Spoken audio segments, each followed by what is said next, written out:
Welcome everybody, I thought I'd do a silly little video here quickly, a tier list of all what I'm going to henceforth refer to as our Season 1 books readings. So yeah, got 5 tiers I'm going to put them in, just watch the movie, if, you know, one of those rare times where I'll say the movie's just simply better than the book, which there are going to be a few of them in here. Only if really interested, harmless read, good for most, or just simply read.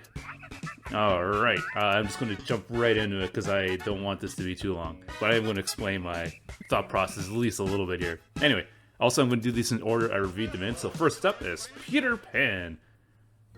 Peter Pan, yeah, you know what? It was the first book and I was interested to see it because it's continuously being made into stuff all the time. And just thinking back on it, I'm still not big on it. I just did not do it for me. I don't know what to tell you.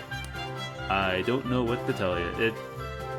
Peter was annoying, and you know what, even beyond that, the story itself was kind of like all over the place. And like even after they kind of like introduced everything, at one point the author stops the book and it's like, and they had so many crazy adventures and I couldn't just pick one, but here's one at random. And you just get like like I said, just like a random short story book, an adventure they had. It just wasn't for me.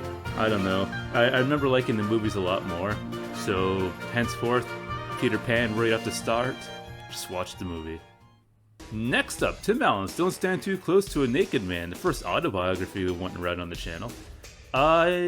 Yeah, so it has aged a little bit, you know, culturally, society speaking wise, you know, we've kind of moved on from, you know, like the man's man perspective and things like that. A lot of times, you know, the term toxic masculinity is thrown around, and I'm not by any means saying that's what the book is about.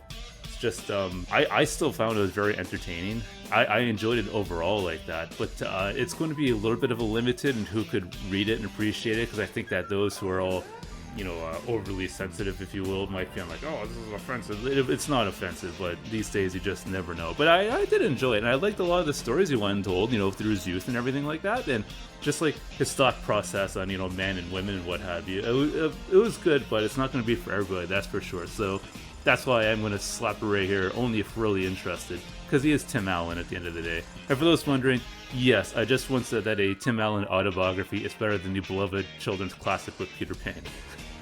So it's just to show the train wreck this is going to be. Next up, Mutiny on the Bounty. The premise was so cool in the book. It sounded so neat, but it's just things that should have been really interesting were like skimped over, and things that are not interesting were talked about at great length. Like he went on and on about Tahiti itself so much in the book, right? And I've come to the conclusion that's just simply because back then the world was a bigger place, and people these days, if you swipe through your keyboard, you can see whatever you want about anything you want, wherever like that, right? Back then you couldn't do that, and so they relied, I guess, on books to kind of explain the way how things worked in different countries and different areas of the world. And so that's why, you know, this is a thing like that, right? But there's huge big segments of just boringness, and I still can't get over the idea that the mutiny on Mutiny and the Bounty was like a page or two long. Like the actual mutiny, like the repercussions of the mutiny went on for a while, but the actual physical mutiny was incredibly short. But then later on they had this scene where the boat's sinking, and it was great. It was very exciting. It's like, well, why can't you have more action? Like it was, I don't know, it just wasn't for me. So just watch the movie. Don't worry, as we get on other books, we're going to get higher on the tier list. Don't worry. All right, so moving on from that. Around the World in 80 Days. All right, so the first Jules Verne book I went and read. Yes, I enjoyed it, and I still enjoyed it. I do like geography and whatnot. The story was moving around at a pretty brisk pace. There's always something going on. I like the characters a lot in it. The things were described very well. It was a little bit violent and graphic at a couple points. And there's this one point that didn't really seem to make much sense on a train that, like, I'm not going to get into details, but it just seemed really out of place. I understand why it was there, but at least it was over with, and I guess if you really cared that much, you could just skip it. But overall, it was a good book. I thoroughly enjoyed it. So I'm going to put it right here, a good read for most. That sounds like a good spot. I'm not going to put it and read it, just simply because if you're not into world traveling or geography, then you'll probably not get as much enjoyment out of it as I did. So next up is Ask Iwata, the posthumous autobiography for the late former Nintendo CEO Iwata-san. it definitely gave me like the warm fuzzy feelings reading it. Iwata, he definitely has this place, in gaming culture and whatnot. He's going to be known for, years and years. He pioneered a lot of different things that are now normal, everyday, mainstream stuff, such as, Nintendo Directs as an example. He steered the company through rough times and good times, and the book itself, I really wish that he himself was able to write it, but he just didn't want to write a biography for whatever reason like that, so they relied on excerpts and everything, which I feel does kind of hinder it a little bit. But and the other thing too is if you don't know who Iwata is specifically, you're going to be a little bit limited in how much you're going to be able to get out of the book. I liked it, but that's only because I know who he is. But even if you don't know it, you'll still get the warm fuzzies out of it, so I'm going to plop it right here in harmless read for those who would enjoy something like that. Next up, The Three Musketeers. Great book, thoroughly enjoyable. It's pretty long. It is a long book, I'll give it that. Like, I want to read the sequels eventually, but they're even longer, I think, or I believe they are anyway. It's like, so it's going to be like a commitment, when I finally get around to doing that thing. So I will do it. It's just I don't know when I'm going to do it. I'm going to have like a backlog of like shorter books saved up, and then I can apply myself to read the thing. The only thing I will complain about is I kind of want to mention this as a 60-second review, was this one section of chapters where it's slowed down to a crawl describing the main antagonist, who throughout the entire book is always known for, getting her way with man, and, working her charms on men, and so on and so forth. And it was always implied, like off-screen, if you will. Well, they had like 5 chapters back to back where she slowly did it to somebody. And it's like, wow, I get what you're coming from, but this is so slow, and I'm not interested to see this much in detail. Now that I've thought about it, I know why they did it. It's because the author wanted you to see how she did it in detail, and so you can kind of understand her character better, which I do get it, but it wasn't for me. Worst case, I guess you could just skip it, because you're going to know what's going to happen almost right away, but if you want to read it, go for it. But the rest of the book is good stuff. I really like it. Anybody, if you have the patience to get through such a long book, then yes, definitely read it. After that, Red Green Show, The Wits and Wisdom of Possum Lodge. So this is a simple joke book, comedy book, based on The Red Green Show. A classic Canadian comedy show. Has been around for a long time, 300 episodes, so on and so forth, well liked by basically everybody.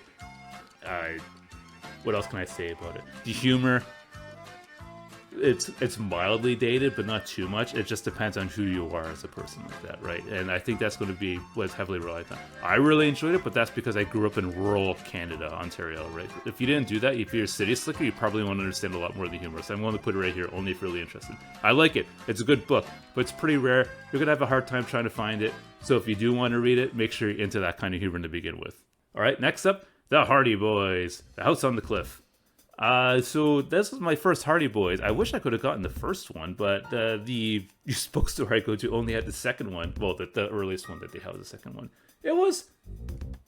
It's a kid's book, so I have to go easy on it. It was pretty simple overall, but it did tell like a cohesive story. Although I feel that they did just kind of like randomly stumble across a lot of things, for no reason. And sometimes it's like, oh, we have to make this part really exciting, and so, like, at one point, there's, like, a rock slide. Oh, no, a rock slide! And everybody's fine, and everything's okay. But I thought, like, oh, did the bad guys start the rock slide? No, somebody's going to get hurt and stopped somehow? And no, everything was perfectly fine. It's just there's a rock slide. Like, that's not needed. Why'd you have to do that? It's, like, artificially trying to create excitement when it doesn't mean anything to the book. I wasn't that big on it.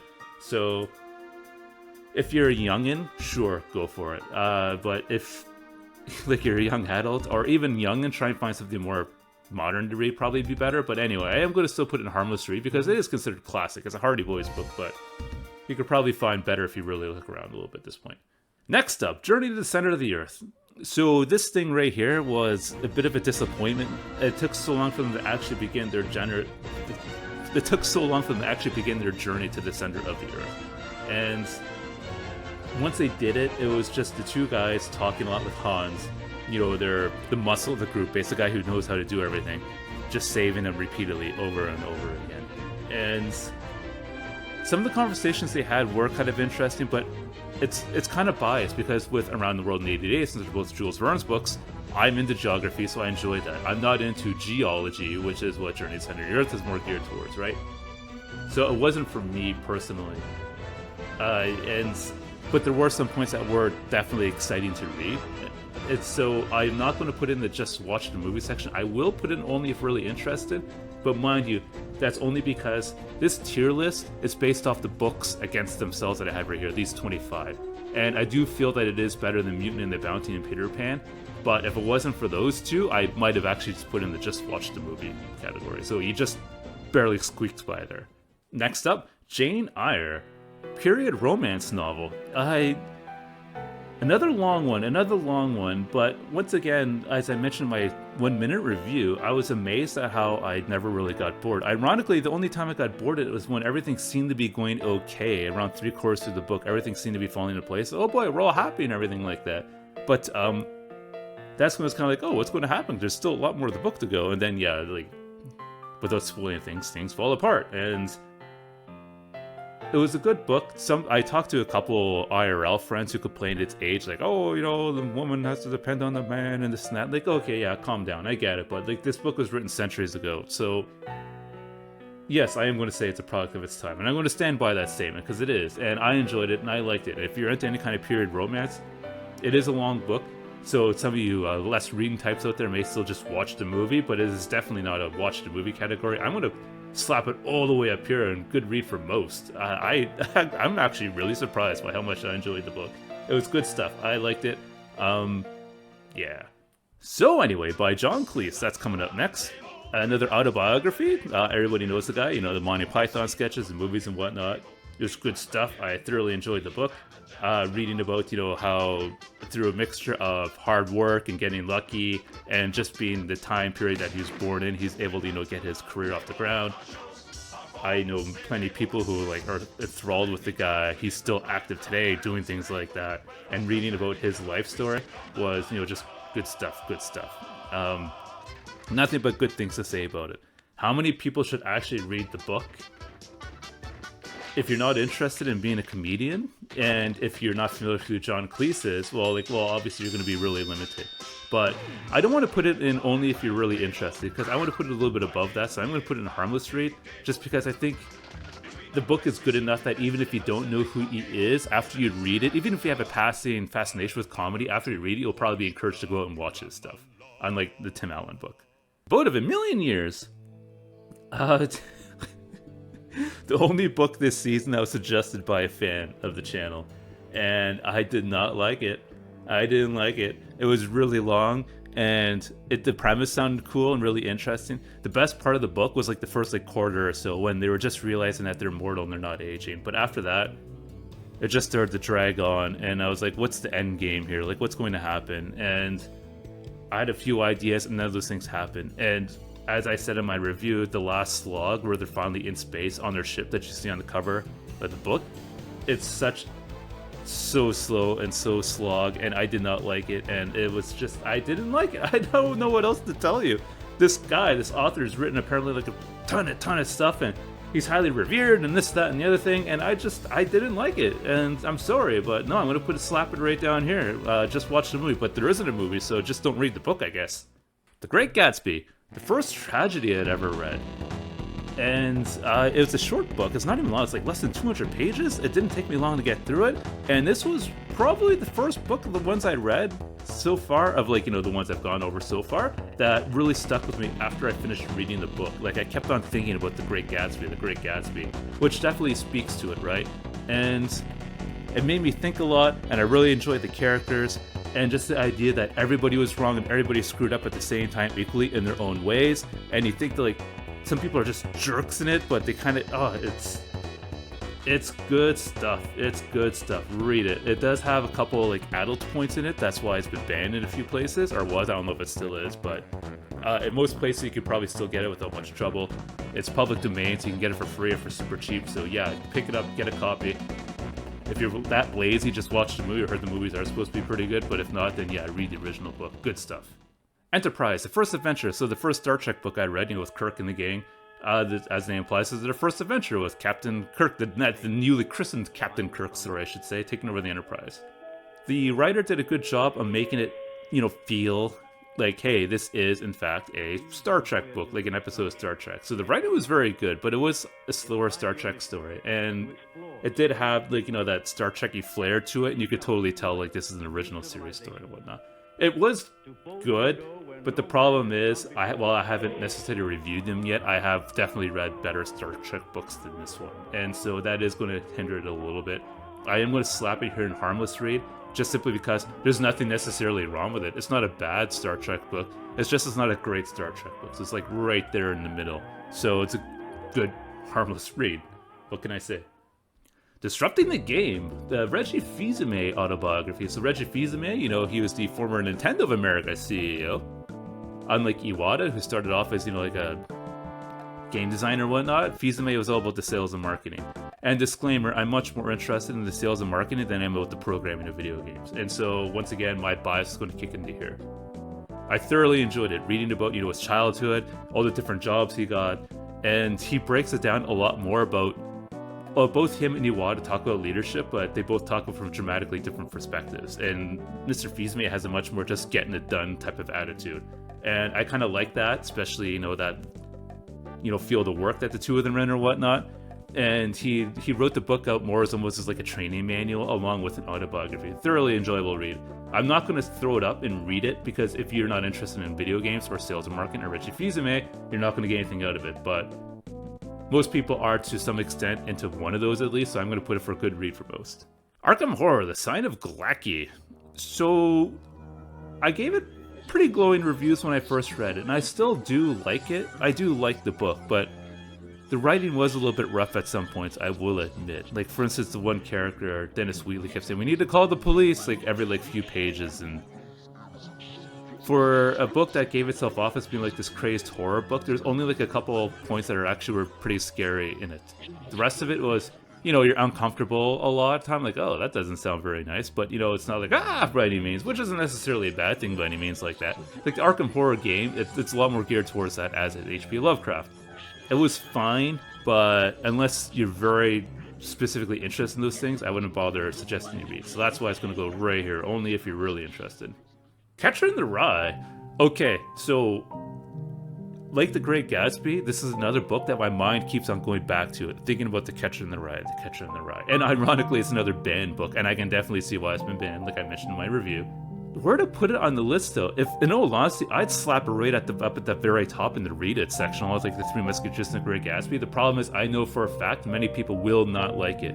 The main character, Holden, he is not a likable guy, but it's done so on purpose, and you're supposed to sympathize with him. I understand, I really do understand, but I know that some people are just not going to like that, because I can't say much without ruining it, right? So if you're at all even remotely interested, yeah, read it. But I'm not going to put it up here because it is going to be a very, you made me read that thing and I hated it, type of an idea. It's not a love-hate thing, it's just a small subset of the people who read it are really not going to like it. So I'm going to just put a good read for most, but if it wasn't for the fact it was so crude at some points, it would definitely go up here in the reading section. Next up, Assassin's Creed Valhalla, Gearmon Saga. So like I had mentioned, you don't need to have actually had to have played the games to have enjoyed this book. It was just Danes, fighting Saxons and whatnot. That's all it was at the end of the day. And if you're looking at it from a book like that, yeah, it's perfectly serviceable. And I would imagine if you actually played Assassin's Creed Valhalla, you'll get even more out of it. So there's not too much I can say about it. It's just a fun read. So I'm going to slap it right here, right in the middle, harmless read. There, that's all I have to say about it. It's good. It's good. Frankenstein with its broken JPEG for some reason. I don't understand why it's like that, but whatever. Another pretty polarizing book, I gotta tell you. It was not at all what I figured the book was, or what the book was going to be about based on the movies I saw. This is not a horror book, once again, to reiterate, for those who have not seen my 60-second review of the book. It is more about, an examination of, society and, talking about depression and bad choices and consequences and things. And the idea that was written in one night though blew me away. It's good, but it's not for everybody. I am going to say, oh man, this is actually really tough. Should I put it in harmless read or should I put it in good for read for most? I'm going to put it there. Oh man, that looks so bad. Whatever. I'm going to put it there in harmless read. I am very hesitant. Yeah, I'm pretty hesitant on putting it there, but I think that's probably the best place to put it because I know a lot of people, personally IRL, when they read books, they want to come out feeling better, not worse, and I feel that some people will feel worse after reading just because of how miserable everybody is in the story. It is a good story, though. It is a good story. And also, if you did watch the movie and you're like, this is stupid, try reading the book. It is that different. So I just realized I forgot From the Earth to the Moon. Why? Because that's how little I care about the book. It was such a disappointment. Incredibly disappointing. Especially because of how good it started. So good. It was so good. First few chapters, and it just fell off a cliff. It's Journey to the Center of the Earth on crack with how much they just talk about things that are not interesting. If you're interested in math and like engineering and stuff, yeah, sure, go for it. But if not, no, it's just no, don't even bother. Just watch the movie. Not even going to say anything else about it. Star Trek Caretaker. So this is, the novelization of the first episode of the series. I'm not going to say too much about it. It is better than the TV series just because they're able to do more. I am going to only throw it down here only if you're really interested though, because come on, you can just watch the episode if you really care that much about it. A lot of people aren't that big on Voyager to begin with. It's fine. So if you actually do like it, then yeah, give it a read. But if not, The Red Badge of Courage by Stephen Crane. Ooh, this one's an interesting one. Where to put on the list though? Thinking about it, I am going to actually throw it right here only if really interested, because yeah, it's such a very specific coming-of-age style story, the American Civil War and whatnot, that if you're not interested in that aspects of it, you're not going to give it a toss about, the coming-of-age aspect. It was good, but only for a very specific subset of readers, I would argue. Five Nights at Freddy's: The Silver Eyes. I liked it. It was good. It actually was pretty spooky at some points. The writing, like I mentioned in my review, wasn't necessarily the best at some points. But aside from that, it was good stuff. You won't get as much out of it, though, I feel, if you don't know the games. At least a passing knowledge of the games. You don't have to, sit there and examine all the games or play them all and everything like that. No, just, at least, the basic idea behind them. You'll probably get a lot more out of it. But if not, if you just want to jump in and read the book because you hear it's pretty cool and fun, the game series and people like it and talk about it, then yeah, this would be a good starting point to go in. I'm just going to put it, though, in harmless read, because I think that's the best spot, because it is kind of hampered, because the writing isn't the best at some points, and you do have to rely on the games to kind of carry it. Moby Dick! This was the most boring book that had the best story on the list. So, Ishmael, like I said, he just goes on and on and on and on and on about talking about whaling and whales, right? Well, the actual story is really good. So the first handful of chapters, when it's him, getting to Nantucket, meeting Queequeg, getting on the Pico, it's all good stuff, great stuff. But then it just falls apart, in my opinion, when he's like, oh, now I'm going to talk about the whale's jawbone. And I don't mean for a few paragraphs, I mean for several pages to go on talking about the jawbone. And they'll just jump right in and interrupting the story and oh, we did this, we did that, and we have to use a certain type of rope, and this rope was made here, and it was made in this town, and this town was founded here, and he just goes on and on and on. And some people are arguing that's world building, I saw online, but I wouldn't. World building was when at one point he told a story about another boat encountering Moby Dick and what happened. That's world building. It's not world building when he's talking about how he's trying to measure, how long each vertebrae is of the whale. It's boring, it's dumb, I didn't like it. It slowed down the book way too much, artificially inflated it beyond control. Goes without saying, just watch the movie. The Wind in the Willows, the last one. Arguably the best kids book I read in this season. I liked it. It was enjoyable. It was fun. It didn't really drag on much. I didn't overstay its welcome or anything like that. So not much more to say about it. I'm actually going to slap it right up here. Good read for most. If you're a parent, you got kids, or if you're an adult and you just want something more relaxing and kiddie to read, give it a look. You'll enjoy it. There's not much else to say about it. All right, everybody, so there's our Season 1 tier list right there. Hopefully it's inspired you to give it some reads. Don't bother with these ones. Just watch the movie, like I said. Definitely give at least The Great Gatsby. It's a shorter book. Read The Great Gatsby. And if you can stomach a rough character, read The Catcher in the Rye. Those are the two I'm going to point out specifically. Three Musketeers probably is for more advanced readers. It's a very long book. Same with Jane Eyre. But yeah, these two are the two I'm going to descend away. I'm going to kind of say arguably my favorites of Season 1. But yeah, we'll see what Season 2 brings us. Thank you very much for those still watching. Have yourselves a good day.